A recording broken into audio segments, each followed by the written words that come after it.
Bueno, yo les voy a hablar sobre el proceso hegemónico de los Estados Unidos.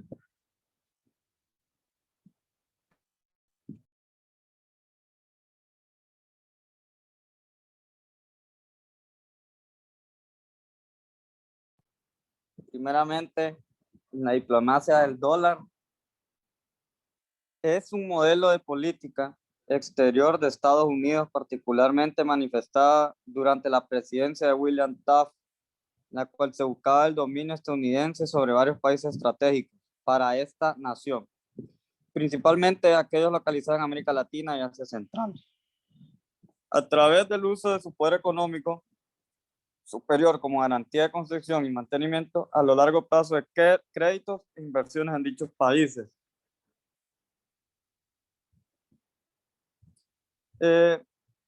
Hay historiadores entre los que destaca Thomas Andrew Bailey, quienes argumentan que la diplomacia del dólar no es algo nuevo en las relaciones internacionales de los Estados Unidos, porque esa fue usada desde los primeros años de la República Norteamericana como una manera de asegurar la realización de sus intereses políticos y comerciales en el exterior.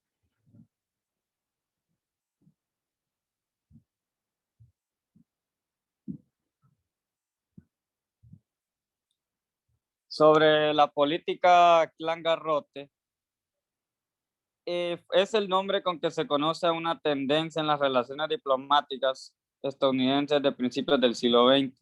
La expresión se origina en una frase escrita por el presidente de Estados Unidos, Theodore Roosevelt, en el año 1901, donde manifestaba su agrado por el Comité de Partido Republicano de Nueva York y había expulsado a un consejero corrupto.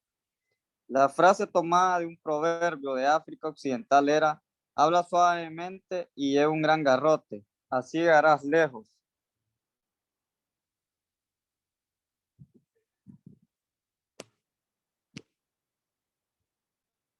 Dos semanas antes de ser nombrado presidente, tras el asesinato de William McKinley por parte de un anarquista del entonces vicepresidente Roosevelt, pronunció su famoso discurso en la feria del estado de Minnesota el 2 de septiembre de 1901, incluyendo la frase en cuestión.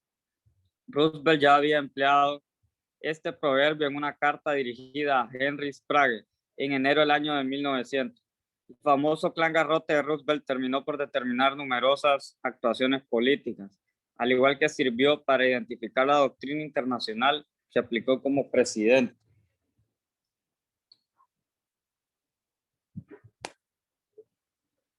Tal concepto ilustra la voluntad de Roosevelt para realizar negociaciones y pactos con sus adversarios internos y externos, pero siempre mostrando la posibilidad de una actuación violenta como modo de presión. Apreciada la política de Estados Unidos en América Latina, la frase mostraba que el régimen de Roosevelt podía presionar a los países latinoamericanos, particularmente los ribereños del Mar Caribe, con una intervención armada.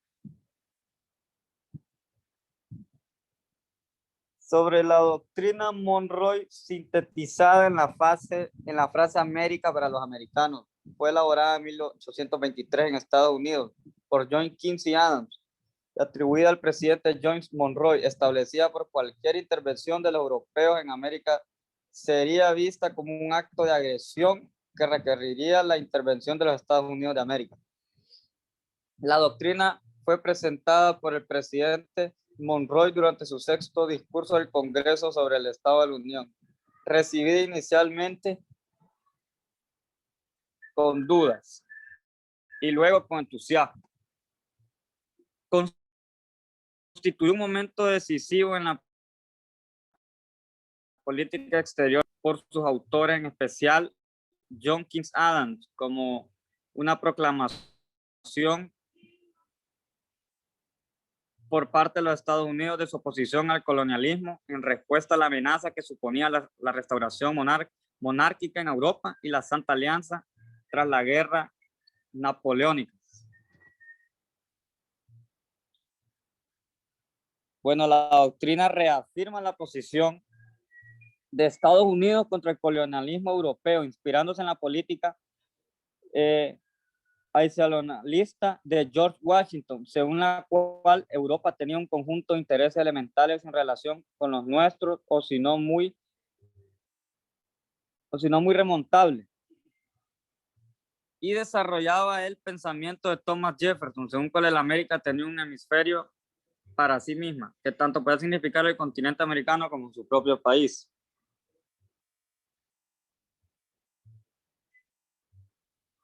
El gobierno de Estados Unidos en aquel entonces, un país que había alcanzado su independencia hacía tan solo 40 años, temía que las potencias europeas victoriosas que emergían del Congreso de Viena, 1814-1815, revivieran sus imperios coloniales en las Américas, a medida de las revolucionarias guerras napoleónicas 1803 al 1815 que duró, terminaban en Rusia, Austria y Rusia, formaban la Santa Alianza para defender el monarquismo. En particular, la Santa Alianza autorizó incursiones militares para restablecer el dominio de los Borbones sobre España, así como bajo sus colonias que estaban en la época estableciendo su independencia.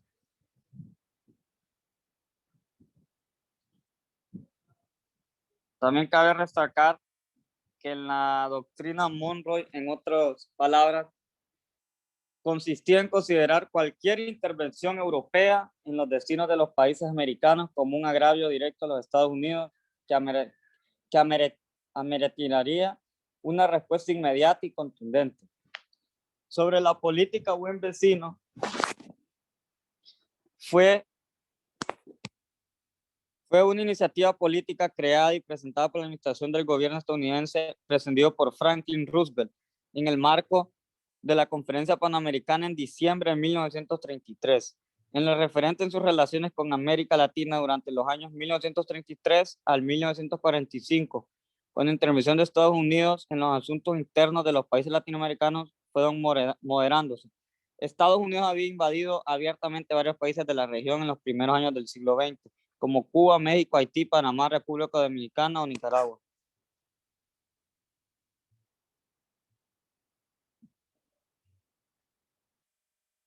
Buscaba particularmente la solidaridad hemisférica contra amenazas exteriores, en especial de las potencias del eje durante la Segunda Guerra Mundial. Por lo tanto, esta política influyó en que todas las naciones latinoamericanas apoyaran a Estados Unidos en dicho conflicto bélico.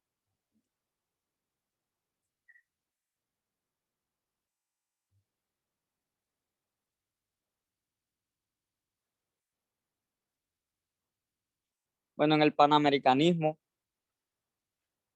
esta palabra da un tiempo de nacionalismo y la construcción del Estado de naciones fuertes. PAN, movimiento, debe ser su nombre el antiguo panhelenismo, que refiere a la unión de los griegos. Muchos siglos después de en este tiempo de reconstrucción del Estado de Naciones, la palabra se hizo revivir.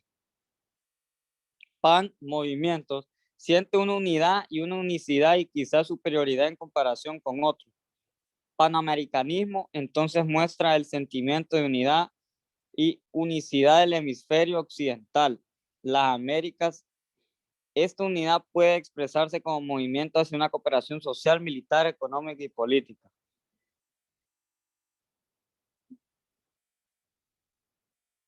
Durante su historia, el panamericanismo fue formada, inspirada, por lo tanto, influenciada por los Estados Unidos. En este tiempo corto, los Estados Unidos creció a ser una fuerza mundial no igualada por ningún otro. La influencia dominante de los Estados Unidos en cuestiones políticas, económicas, militares y culturales han sido y todavía es un factor decisivo en la formación de esfuerzos panamericanos, como demostrará un resumen de eventos históricos. El interés de Estados Unidos es diferente del interés de la mayoría de los países latinoamericanos que buscan en el panamericanismo. El panamericanismo en los ojos de los Estados Unidos será un panamericanismo basado en sus intereses de hegemonía en la región. Como reacción parecen surgir relaciones más íntimas entre los países más latinoamericanos.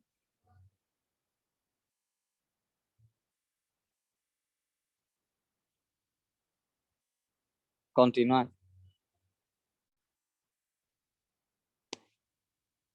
Bueno, el Reagan en todo el proceso fue elegido por primera vez en la Junta de Directores del Screen Actors Guild en 1941, sirviendo como un alterno después de la Segunda Guerra Mundial. regresó a su puesto en 1946, se convirtió en el tercer vicepresidente y la adopción de las leyes de conflictos de intereses de 1947 llevaron a que el presidente y 6 miembros de la Junta renunciaran. Reagan fue nominado en una elección especial para el cargo de presidente y resultó elegido.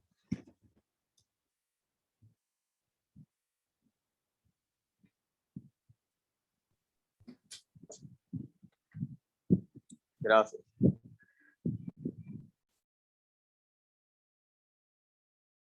Bueno, yo les voy a hablar sobre el fin de la Guerra Fría.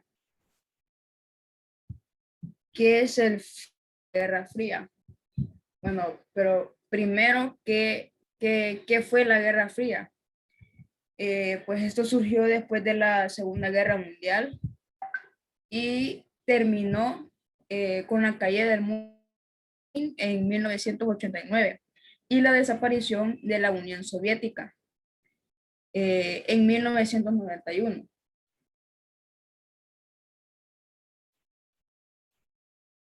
¿Qué es la URSS? Es la Unión Soviética de Repúblicas Socialistas, que existió de 1922 a 1991. De la URSS era el petróleo, el sector agrícola, la tecnología y la burocracia.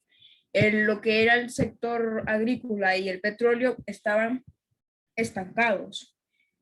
Por parte del petróleo, pues la producción del petróleo pues tuvo un nivel bajo, dejó de producirse el petróleo y también pues el precio del petróleo aumentó. El sector agrícola pues no se obtenían los productos que se sembraban ya porque el clima no les favorecía. Con la tecnología pues estaban atrasados, tanto como en las telecomunicaciones y en dispositivos electrónicos. Con la burocracia pues todo procesaba de manera lenta, o sea que las órdenes no se daban en el momento que se tenían que dar, sino que se daban hasta después.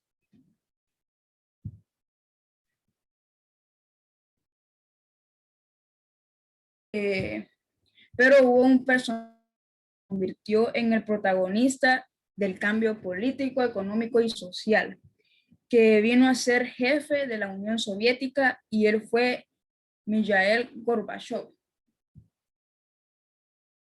Él quiso hacer unos cambios y implementó lo que era la perestroika, que significaba reconstrucción. Implementó también lo que fue la glasnost, que significaba transparencia.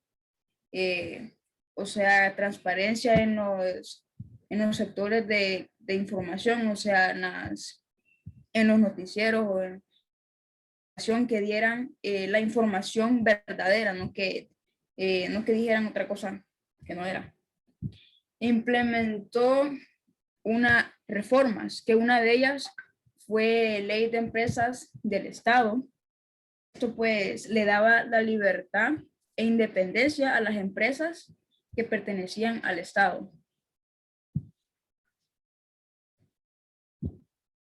¿Quién era Mikhail Gorbachev? Fue un abogado político ruso que nació el 2 de marzo de 1931. Fue secretario general de la URSS en 1985 hasta 1999. De 1988 a 1991 pasó a ser jefe de la Unión Soviética tras la muerte de Konstantin Chernenko.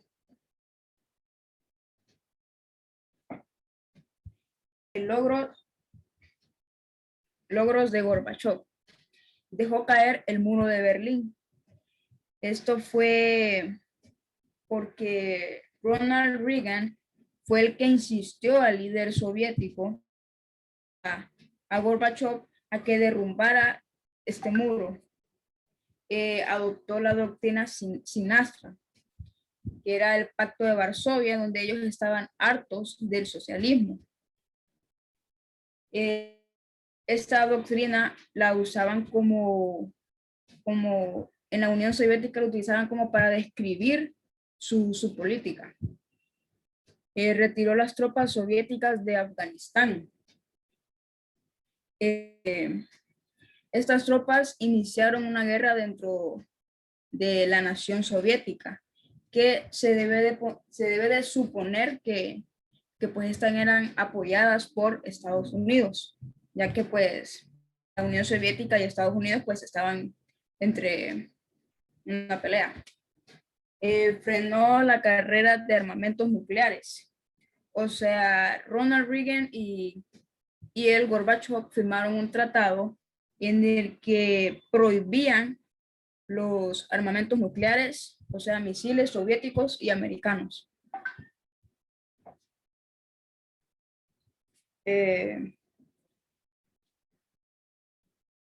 Mundial. Esto estaba conformado por 7 países más industrializados del mundo, que son Estados Unidos, Japón, Alemania, Inglaterra, Francia, Italia y Canadá. Este orden mundial se hizo en el año de 1934, que fue a petición de los países subdesarrollados y desarrollados, lo que acabo de mencionar ahorita. Esto fue para aliviar la deuda externa de los países de menor desarrollo y de eliminar el derecho de arancelarios y aumentar la tecnología. O sea, el de eliminar el derecho arancelarios era pues eliminar a todas esas personas de otros países que venían a esos países de menor desarrollo a vender sus productos, y pues ellos no pagaban impuestos, y pues era una obligación, era un derecho del Estado cobrar, pero no lo hacía. Entonces, por eso ellos tomaron esa petición de eliminar el derecho de arancelarios. Y con aumentar la tecnología, pues a los países menos desarrollados, pues para que tengan más aparatos electrónicos y más facilidad al momento de trabajo.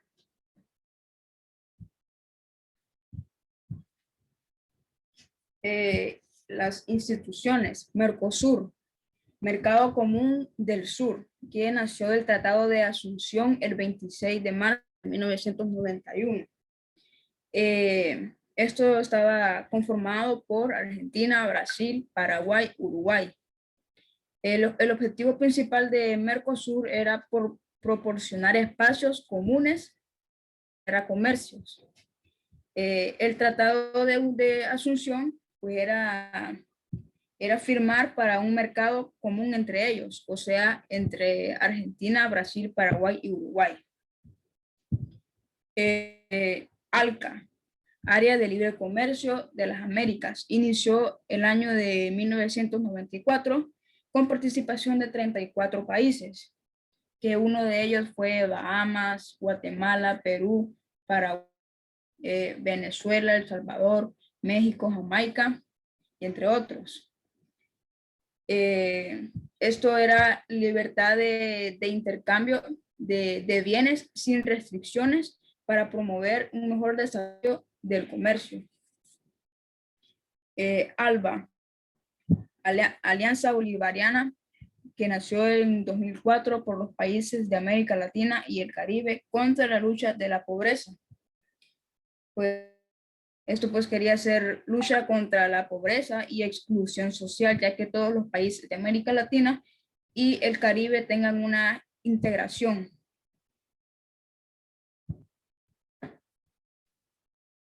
En la Guerra Fría. Estados Unidos era un bloque capitalista y liberal que tenía una economía de mercado. Quiere decir de que En Estados Unidos, quienes tomaban las decisiones de todo de la comercio y de la economía eran pues las empresas privadas. La Unión Soviética era un bloque comunista y socialista que tenía una economía de central planificada. O sea que aquí en este bloque de la Unión Soviética, pues el Estado era quien tomaba las decisiones. Y la crisis económica estaba entre el desempleo y la economía.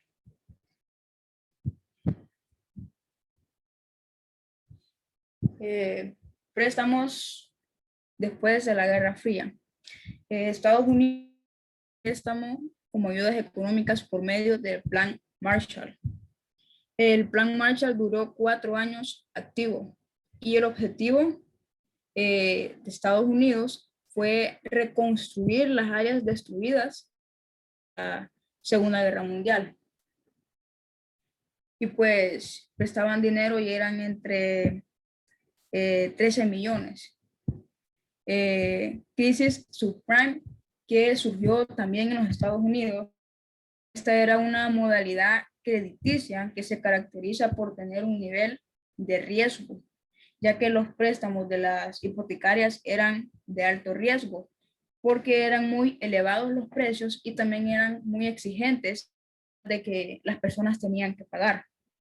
Y pues al momento de que los precios de las hipotecarias subían, pues las personas ya no lo podían pagar porque tampoco ellos tenían un empleo para pues poder pagar estas hipotecarias. Conflictos, la desconfianza entre los bancos, aumentos de precios y falta de empleos. En la desconfianza entre bancos era por aumento de activos tóxicos, o sea, algunos bancos aumentaban y otros no. Entonces los bancos que aumentaban pues era porque querían obtener más dinero, mientras que está el aumento de precios, como había dicho, que las hipotecarias aumentaban y la gente pues llegó a un punto en el que no podían pagar por falta de empleo.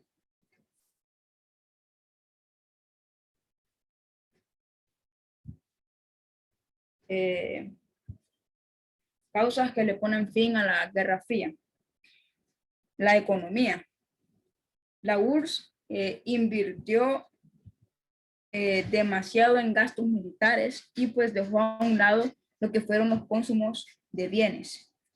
El comunismo. Fin del comunismo, que esto pues dejó como a Estados Unidos como mayor potencia. Y pues la caída del muro de Berlín, que esto pues fue creado por Alemania Oriental. O sea, como ya he dicho, de que Estados Unidos y la Unión Soviética estaban divididos en dos, el comunista y el capitalista. Estados Unidos estaba conformado por Francia e Inglaterra. Y que esto cuando se dividieron en dos bloques fueron llamados Alemania Oriental y Alemania Oeste. Entonces crearon el muro para dividir esto para que las personas no se pasaran a Alemania del Oeste, o sea, al lado de Estados Unidos, que era capitalista. Entonces, pero cuando construyeron el muro, las personas siempre se pasaban, incluso hasta murieron muchas personas intentando pasar este muro, pues para tener una mejor vida y también porque fueron separados de sus familiares y pues ellos querían estar con sus familiares. Entonces, siempre trataban de pasar el muro a Alemania del Oeste.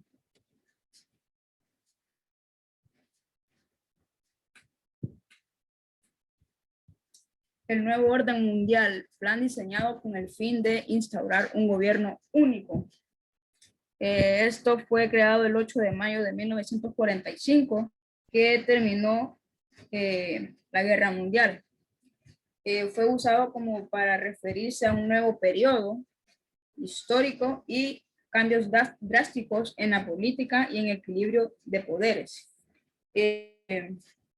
El cambio que vino a hacer este nuevo orden mundial en lo político y económico era de que los países industrializados controlaban al mundo a nivel político y económico, mientras que los países de tercer mundo pues dependen.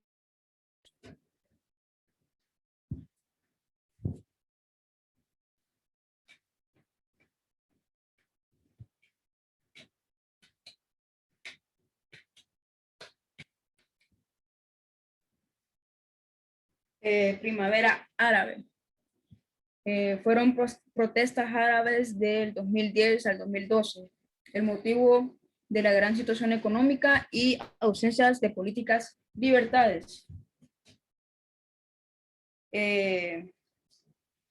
Lo que eran las políticas libertades eran porque ellos no tenían el derecho de escoger a un diferente partido político, nada más tenían opción de un.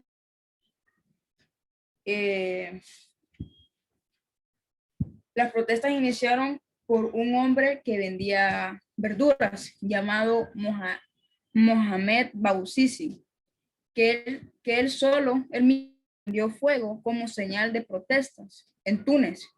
Y esto pues provocó la caída del gobierno de Zain el Abidine Ben Ali. O sea, él tomó la decisión de prenderse solo, porque los policías municipales habían llegado al puesto de él a confiscarle su negocio, o sea, sus frutas. Entonces él fue a poner la queja y pues no le prestaron atención. Que la queja de él era de que lo habían tratado mal, pero no le prestaron atención. Entonces él tomó esta decisión. Los países involucrados eran Túnez, Egipto, Libia, Siria, Argelia, Yemen, Líbano, Irak, Irán y entre otros.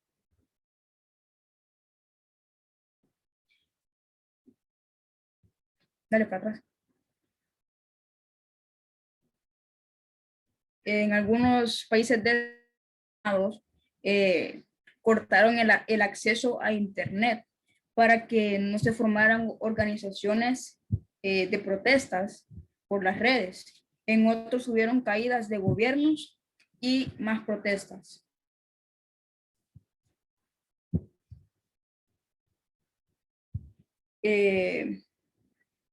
Al-Qaeda, organización terrorista, paramilitar y yihadista, que emplea prácticas y atentados terroristas. Fue fundada un 11 de agosto de 1998. Uno de los organizadores de esta organización, Bin Laden. El objetivo de esto fue crear un orden mundial a través de Yahid, defendiendo el nacionalismo y el socialismo árabe. ¿Qué significa Yahid o lista? Significa es un esfuerzo que un islam debe realizar para que la ley reine. En muchos casos se implica la violencia. Ahora, ¿qué significa paramilitar? O sea, Al-Qaeda fue una organización como tipo ejército, nada más que ellos pues no estaban en un ejército formalmente, sino que ellos estaban pues, y pues ellos no recibían órdenes de nadie. Entonces ellos solos los que tomaban las decisiones de qué hacer o no hacer, y entonces ellos realizaban excesivamente lo que era la violencia, porque como no tenían quien los guiara, entonces ellos hacían pues lo que ellos querían. Gracias.